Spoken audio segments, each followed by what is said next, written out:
Hello students, let's read the question. Two opposite and equal charges 4 into 10 to the power minus 8 coulomb when placed 2 into 10 to the power minus 2 centimeter away form a dipole. If this dipole is placed in an external electric field 4 into 10 to the power 8 Newton per coulomb, the value of maximum torque and the work done in rotating it to 180 degree will be. Okay, so दो opposite and equal charges हमने रखे हुए हैं इतने distance दूर. ठीक है, हमारे पास एक माइनस क्यू चार्ज है और एक क्यू चार्ज है. दोनों को हमने कितने डिस्टेंस रखा हुआ है, सेपरेट रखा हुआ है 2 into 10 to the minus 2 centimetre. दोनों के बीच में जो सेपरेशन हमें दे रखी है L equals to 2 into 10 to the minus 2 centimetre. Okay, तो चार्ज का जो मैग्नीट्यूड हमें कितना दे रखा है 4 into 10 to the minus 8 coulomb. ये दोनों चार्जेस मिलकर एक डाइपोल बना रहे हैं. डाइपोल की डायरेक्शन कहाँ से कहाँ होगी, माइनस क्यू से क्यू. ठीक है, अब इस डाइपोल को हमने एक्सटर्नल इलेक्ट्रिक फील्ड में रखा. हमसे यह क्वेश्चन में पूछ रहा है कि मैक्सिमम टॉर्क की वैल्यू बतानी है और work done in rotating through 180 degree will. Okay, तो सबसे पहले हम इस डाइपोल मोमेंट की वैल्यू फाइंड आउट कर लेते हैं. डाइपोल मोमेंट की वैल्यू क्या होगी हमारे पास, क्यू इंटू में separation between this two charges. ठीक है, क्यू की वैल्यू हो जाएगी हमारे पास 4 into 10 to the power minus 8 coulomb और एल की वैल्यू यहाँ पे हम सेंटीमीटर में लिखें तो ये 2 into 10 to the minus 4 metre हो जाएगी. तो डाइपोल मोमेंट की वैल्यू हमारे पास आ जाएगी 8 into 10 to the minus 12 coulomb metre. ठीक है, अब इस डाइपोल को हमने एक्सटर्नल इलेक्ट्रिक फील्ड में रखा तो मैक्सिमम टॉर्क क्या होगा. अब टॉर्क का हमारे पास जो फॉर्मूला होता है वो होता है P क्रॉस E, राइट.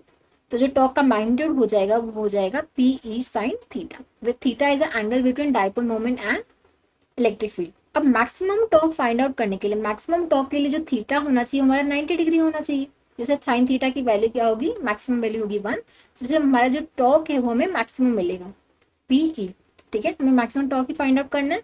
तो ये हमारा कब होगा जब थीटा 90 डिग्री होगा. ठीक है, तो P की वैल्यू हमारे पास क्या है 8 इंटू 10 टू माइनस 12. तो E की वैल्यू हमारे पास एक्सटर्नल फील्ड दे रखी है 4 इंटू 10 टू 8 न्यूटन पर कूलम, राइट. तो जो टॉर्क ये जो मैक्सिमम टॉर्क की वैल्यू हमारे पास कितनी आ जाएगी 8 4 सा 32 इंटू 10 टू माइनस 4 न्यूटन पर मीटर. तो ये हमारे पास मैक्सिमम टॉर्क की वैल्यू आ गई. उसके बाद क्वेश्चन में क्या है कि work done in rotating it through 180 degree will be. Okay, so हमें 180 डिग्री से अगर हम डाइपोल को रोटेट करते हैं तो हमारा कितना वर्क डन होगा. ठीक है, अब ये निकालने के लिए अगर हमारा मान लो कि जो पहले था हमारा डाइपोल कुछ इस डायरेक्शन में रखा हुआ है. ठीक है, और जो हमारी इलेक्ट्रिक फील्ड है वो भी इस डायरेक्शन में है. तो एंगल स्टार्टिंग में मान लो 0 डिग्री. ठीक है, तो इनिशियल पोटेंशियल एनर्जी क्या हो जाएगी हमारे पास, पोटेंशियल एनर्जी का जो फॉर्मूला होता है माइनस पी डॉट ई होता है, राइट. तो minus P E cos 0 degree, initial angle 0 degree था तो initial energy minus P E. अब आपने क्या किया है, इसको 180 डिग्री से रोटेट कर दिया, मतलब डाइपोल मोमेंट की डायरेक्शन अब वैसे हो गई और इलेक्ट्रिक फील्ड अभी भी ऐसे है. ठीक है, तो डाइपोल को हमने 180 डिग्री से क्या कर दिया, रोटेट कर दिया है. तो अब जो फाइनल पोटेंशियल एनर्जी क्या हो जाएगी, minus P E cos 180 degree. तो कॉस 180 की वैल्यू -1 होती है तो आ जाएगा ये पी ई. ठीक है, तो वर्क डन क्या होगा इसमें, work done in rotating the dipole through 180 degree will B change in potential energy के इक्वल होगा. मैं यहाँ पे कर रही हूँ कि वर्क डन हमारा किसके इक्वल होगा, चेंज इन पोटेंशियल एनर्जी के equal, U F minus U I के इक्वल होगा. यू एफ की वैल्यू हमारे पास कितनी है पी ई और यू आई की वैल्यू कितनी माइनस पी. तो ये हो जाएगा 2 टाइम्स पी ई के इक्वल. ठीक है, तो 2 टाइम्स पी ई.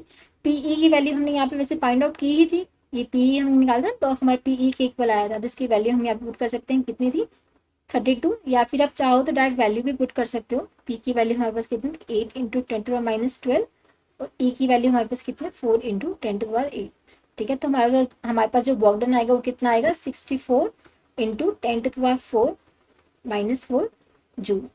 ठीक है, ये हमारे पास वर्क डन आएगा in rotating the dipole through 180 degree. Okay, so torque हमारे पास इसकी मैक्सिमम टॉर्क की वैल्यू ये आई थी और वर्क डन ये आया है. हम देख सकते हैं ऑप्शन डी से मैच कर रहे हैं. Torque is 32 into 10 to minus 4 newton पर मीटर, ये मैक्सिमम टॉर्क है. और वर्क डन हो जाएगा 64 into 10 to minus 4 joule. Option D is the correct choice. I hope आप सबको समझ आया होगा. Thank you so much.